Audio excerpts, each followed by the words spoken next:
उपसमितीची आता बैठक संपन्न होणार आहे।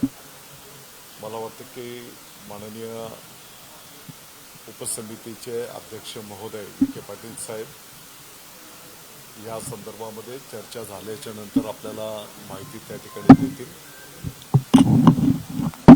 काल माननीय राज ठाकरे साहेबांनी जरांगे पाटील साहेब मुंबईमध्ये आंदोलनाला का आलेत याचं उत्तर माननीय एकनाथ शिंदे साहेबांनी द्यावं किंवा त्यांना तो प्रश्न तुम्ही विचारावा, ते त्याचं उत्तर देऊ शकते असं जे काही विधान केलेलं आहे। आपल्या सर्वांना माहिती आहे की तत्कालीन मुख्यमंत्री महोदय देवेंद्रजी फडणवीस साहेबांनी मराठा समाजाच्या साठी 16% आता isakal.com आहे देशातील नंबर 1 ची मराठी न्यूज वेबसाईट। प्रत्येक अपडेटसाठी isakal.com ला नक्की भेट द्या। के आरक्षण निर्णय केलेला होता। दुर्दैवाने नंतरच्या महाविकास आघाडीच्या काळामध्ये माननीय न्यायालयामध्ये तो निर्णय रद्दबातल झाला आणि मग त्या काळामध्ये माननीय जरांगे पाटील साहेबांनी जे काही आंदोलन केलं होतं त्या आंदोलनाच्या पार्श्वभूमीवर तत्कालीन मुख्यमंत्री महोदय एकनाथजी शिंदे साहेबांनी मराठा समाजाच्या साठी जे काही शब्द प्रयोग केले होते, जे शब्द दिले होते त्याप्रमाणे 10% मराठा समाजाच्या साठी आरक्षण देण्यात आलेले आहे। त्याची अंमलबजावणी आताही त्या ठिकाणी प्रगतीपथावर आहे। त्यानंतर आपल्याला माहिती असेल की साधारणपणे 5000 समाजाच्या उमेदवारांची अधिसंख्य पदं माननीय एकनाथजी शिंदे साहेबांच्या कार्यकाळामध्येच त्या ठिकाणी भरण्यात आलेली आहे। मराठा समाजाचे प्रश्न सोडवण्याच्या दृष्टिकोनातून माजी न्यायमूर्ती माननीय शिंदे साहेबांच्या नेतृत्वाखाली जी समिती गठीत करण्यात आली, आपण बघितलं असेल की या समितीच्या माध्यमातून त्यांनी अथक कष्ट करून विविध भागामध्ये प्रत्यक्ष भेटी देऊन राज्याच्या बाहेरही ज्या ज्या ठिकाणी जाणं आवश्यक आहे त्या ठिकाणी जाऊन कागदपत्रांची तपासणी करून नियम कायद्याच्या चौकटीत बसणाऱ्या ज्या ज्या काही बाबी आहेत, आपल्याला माहिती आहे की यापूर्वी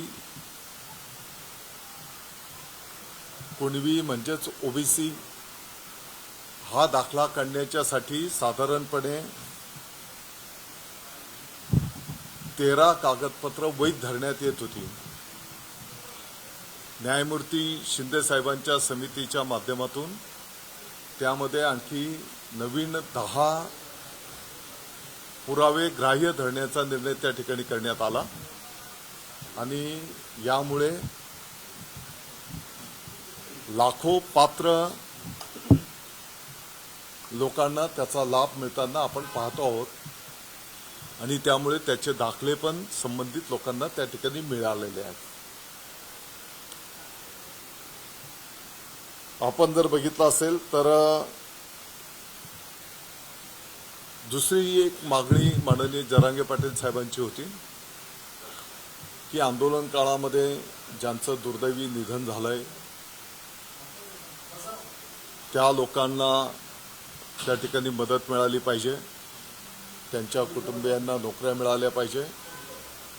यापैकी अनेक प्रकरणं मार्गी लागलेली आहेत, केसेस पाठीमागे घेणं, यापैकी पण अनेक प्रकरणं त्या ठिकाणी मार्गी लागलेली आहेत, काही राहिलेली आहेत आणि आता कालच या ठिकाणी निर्णय घेण्यात आला की विहित कालावधीमध्ये हे सर्व प्रकरणं निकाली काढणं। आणि म्हणून या संदर्भामध्ये सुद्धा पाठीमागच्या काळामध्ये अतिशय संवेदनशील पद्धतीने काम करण्यात आलेलं आहे. माननीय अण्णासाहेब पाटील आर्थिक मागास विकास महामंडळाच्या माध्यमातून आपण जर बघितलं असेल तर 10 लाखाची कर्जमर्यादा वाढ करून 15 लाख त्या ठिकाणी करण्यात आली आणि यामुळे लाखो उद्योजक त्या ठिकाणी समाजाचे निर्माण होण्यामध्ये आपण यशस्वी ठरलेलो आहोत. सारथी संस्थेच्याही माध्यमातून साधारणपणे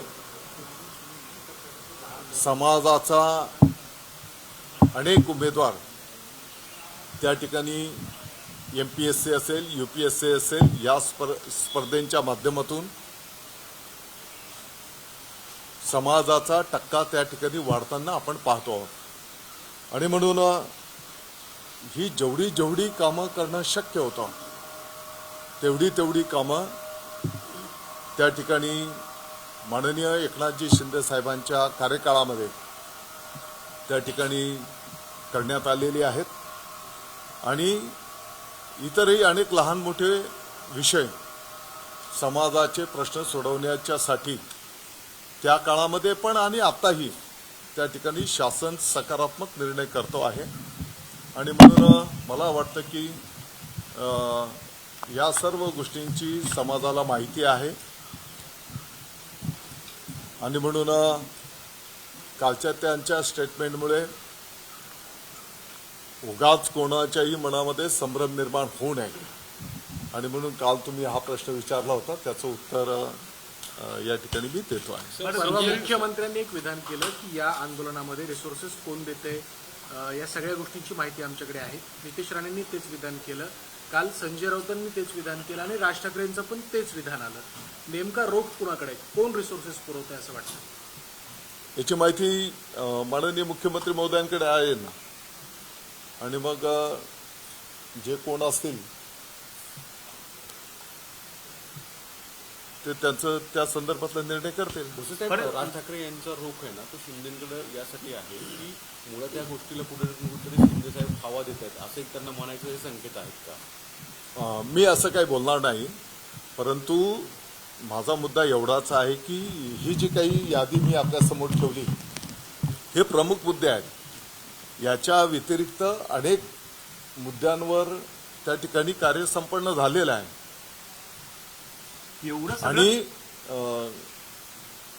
आणि ही सर्व गोष्टींची जाणीव समाजाला पण आहे.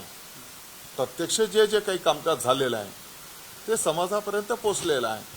आणि एवढी सगळी यादी वाचून दाखवली, एवढी कामं झाली तुम्ही म्हणतात, मग तरी देखील मग ह्या मराठा समाजाचं काय कुठेतरी भागत नाहीये का?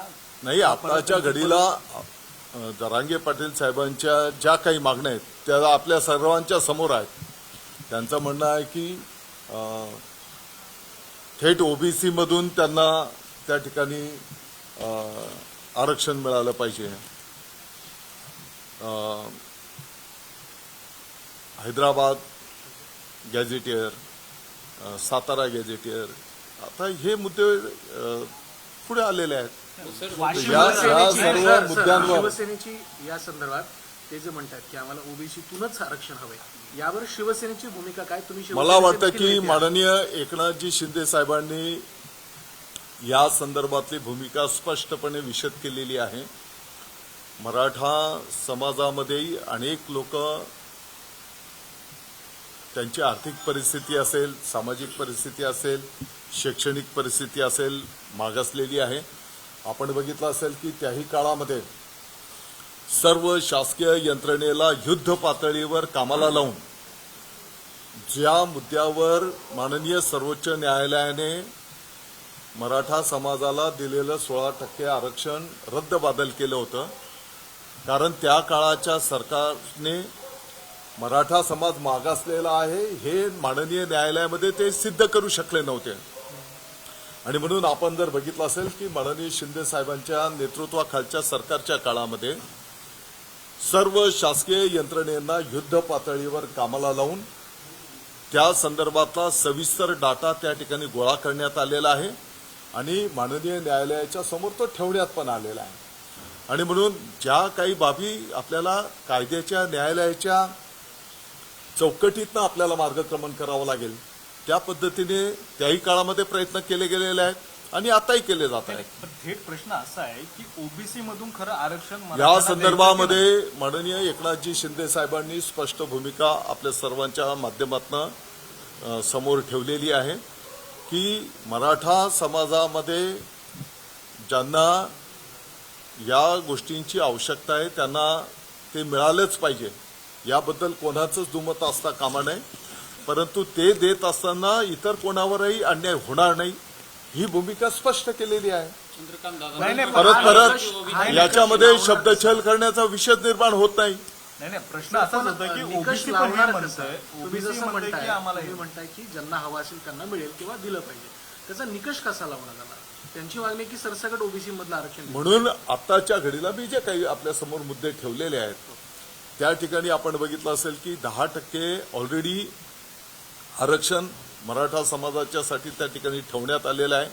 त्याच्यासोबतच माननीय सर्वोच्च न्यायालयामध्ये जी काही 16% पाठीमागच्या काळात आरक्षण रद्दबादल करण्याचा निर्णय केला आणि तिथे जे काही स्टेटमेंट माननीय सर्वोच्च न्यायालयाने एक विंडो ओपन ठेवलेली होती की मराठा समाज मागास आहे, हे तत्कालीन सरकार महाविकास आघाडीचं सिद्ध करू शकलं नव्हतं. ते सिद्ध करणं ही पण आपली जबाबदारी त्या ठिकाणी आहे आणि म्हणून जे सर्वेक्षण करून जो अहवाल आलेला आहे तो पण आपण न्यायालयामध्ये ठेवतो आणि म्हणून मला वाटतं की अतिशय स्वच्छ स्पष्ट भूमिका आहेत, कुठेही आडपडदा या ठिकाणी ठेवण्यात आलेला नाही. चंद्रकांतदादा पाटील यांनी स्पष्ट केलं असं म्हणाले की काल एकनाथ शिंदेना अमित शहाच्या मागे फिरायला शिफ्ट मात्र जरांगे पाटलांना सर पण चंद्रकांतदादा पाटील आम्ही सर्वजण आपणही काल होते, आपण बघितलं असेल की काल अतिशय प्रत्येक मुद्द्यावर सविस्तर चर्चा झाली. त्या पद्धतीने माननीय शिंदे साहेबांचं नेतृत्वाखाली शिष्टमंडळ जरांगे पाटील साहेबांना भेटलेलं आहे.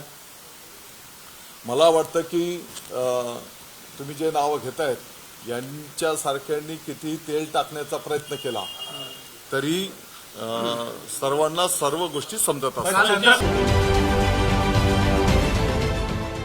देश विदेशातील प्रत्येक घडामोडींचे लाईव्ह अपडेट मिळवण्यासाठी आता साम टीव्हीच्या सर्व सोशल मीडिया प्लॅटफॉर्मला लाईक, फॉलो आणि सबस्क्राईब करा. तसंच सर्व नोटिफिकेशनसाठी बेल आयकॉन प्रेस करायला विसरू नका.